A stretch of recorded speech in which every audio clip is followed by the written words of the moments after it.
अनमोल उर्फ पिंकी केस की शुरुआत से अब तक मुकम्मल कहानी आपके सामने रखने जा रहा हूं। ऐसे इंकशाफात सामने आए हैं कि आप भी अपने कानों को हाथ लगा लेंगे। कराची के पोश एरिया से एक ऐसी खातून का नाम गूंज रहा था जिसे लोग कोकेन कोइन के नाम से जानते थे। एक ऐसा नेटवर्क जिसके बारे में कहा जा रहा था कि इसके राब्ते सिर्फ मंशियात फरोशों तक महदूद नहीं है, बल्कि कुछ बाअसर शख्सियात हैं जिनमें कुछ सहूलतकार हैं। इनसे मुंसलिक अफराद के नाम भी इसके सामने आ रहे हैं। आखिर कौन है अनमोल उर्फ पिंकी? कैसे एक आम खातून पाकिस्तान के सबसे बड़े हाई प्रोफाइल मंशियात केस की मरकजी किरदार बन गई? और अब तक इस केस में कौन कौन से चौंका देने वाले इंकशाफात सामने आ चुके हैं? ये सिर्फ एक मंशियात फरोश खातून की कहानी नहीं, बल्कि ऐसे नेटवर्क की दास्तान है जिसके बारे में कहा जा रहा है कि बरसों से खामोशी के साथ काम करता आ रहा है। इस केस ने न सिर्फ कराची बल्कि लाहौर और इस्लामाबाद तक हलचल मचा दी। आज सोशल मीडिया पर हर शख्स यही सवाल पूछ रहा है कि आखिर इतने अरसे तक ये सब कुछ कैसे चलता रहा।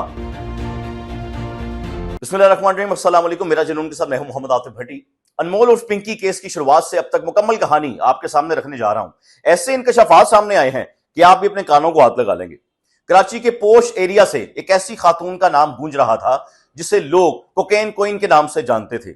एक ऐसा नेटवर्क जिसके बारे में कहा जा रहा था कि इसके राब्ते सिर्फ मंशियात फरोशों तक महदूद नहीं है, बल्कि कुछ बाअसर शख्सियात हैं जिनमें कुछ सहूलतकार हैं, कोई कानून नाफिज करने वाले इदारे हैं। इनसे मुंसलिक अफराद के नाम भी इसके सामने आ रहे हैं। आखिर कौन है अनमोल उर्फ पिंकी? कैसे एक आम खातून पाकिस्तान के सबसे बड़े हाई प्रोफाइल मंशियात केस की मरकजी किरदार बन गई? और अब तक इस केस में कौन कौन से चौंका देने वाले इंकशाफात सामने आ चुके हैं?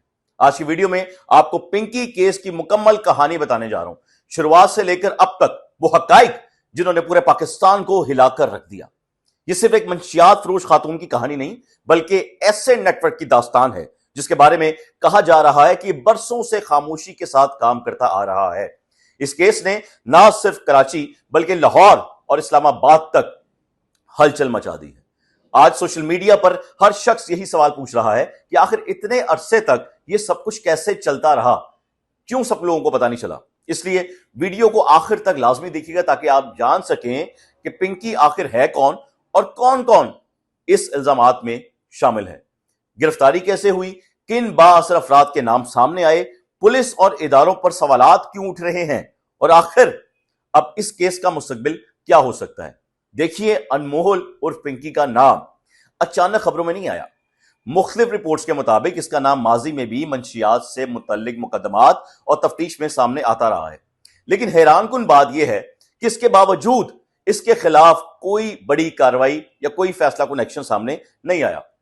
चंद मीडिया की रिपोर्ट्स के मुताबिक पिंकी कराची के पोश इलाकों में एक मुबैना तौर पर मंशियात नेटवर्क चला रही थी। इस नेटवर्क पर इल्जाम है कि यहां कोकेन, आइस और दीगर मंशियात की नशावर अशिया से कहते हैं, वो सप्लाई की जाती थी। इसके क्लाइंट्स आम लोग नहीं बल्कि अमीर तबके से ताल्लुक रखने वाले अफराद थे।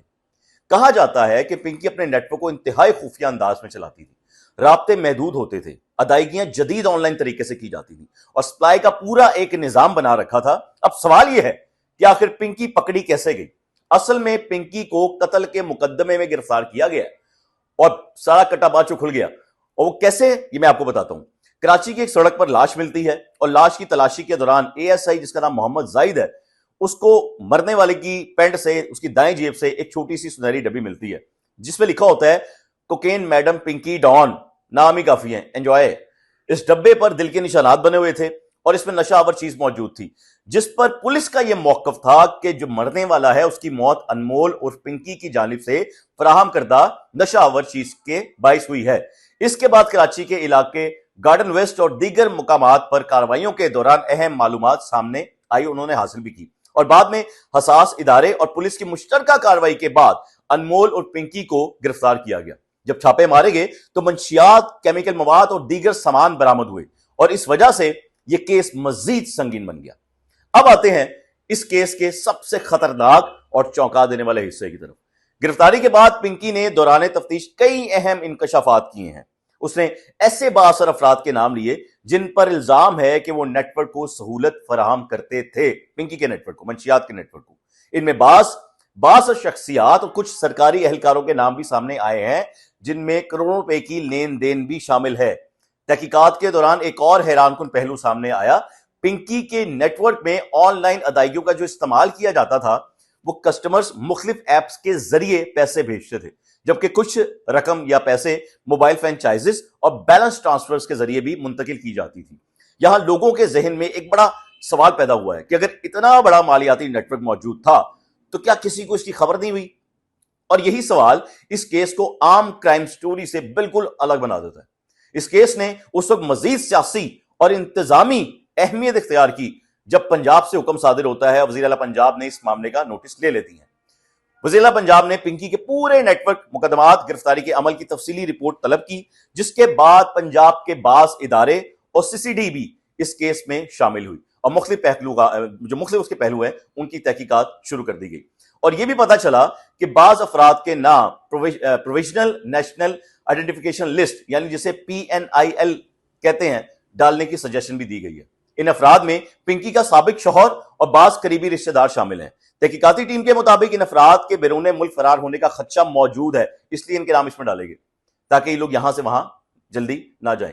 इसके बाद पिंकी के मोबाइल फोन की फोरेंसिक रिपोर्ट भी सामने आई, जिससे एक और इंकशाफात सामने आ गए, मतलब एक और तबाही चीजें सामने आ गई।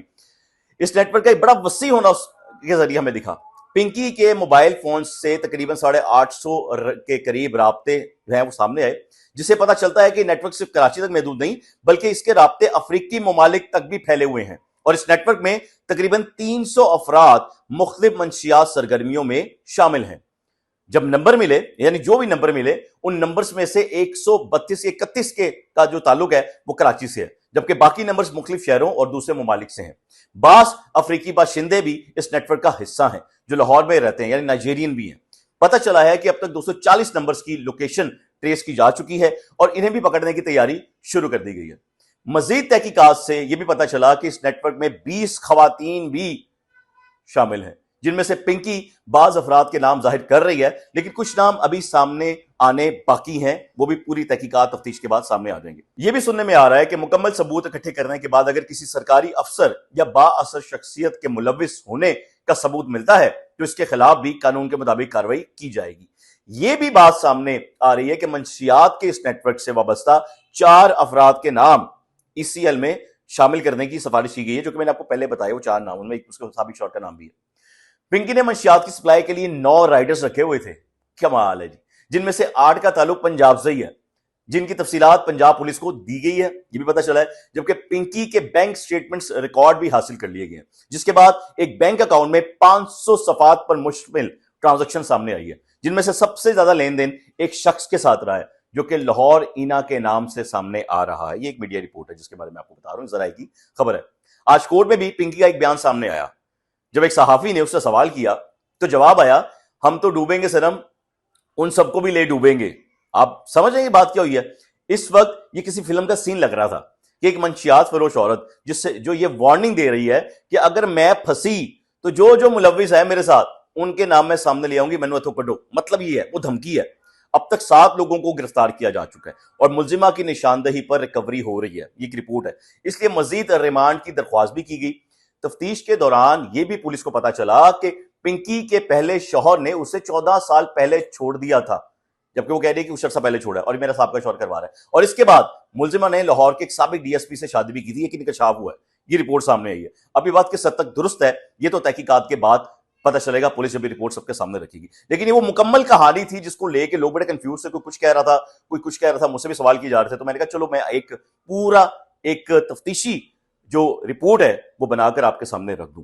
अगर आपको व्लॉग पसंद आया तो प्लीज चैनल को सब्सक्राइब कीजिएगा और बेल आइकन दबाकर नोटिफिकेशन लाजमी हासिल कर लीजिए ताकि अगली वीडियो का नोटिफिकेशन आपको मिल सके। कमेंट करके अपनी राय लाजमी दीजिएगा और मजीद पिंकी की अपडेट के लिए मेरा चैनल मेरा जुनून पे फिर आ जाइएगा। दुआ में याद रखिएगा। अल्लाह हाफिज।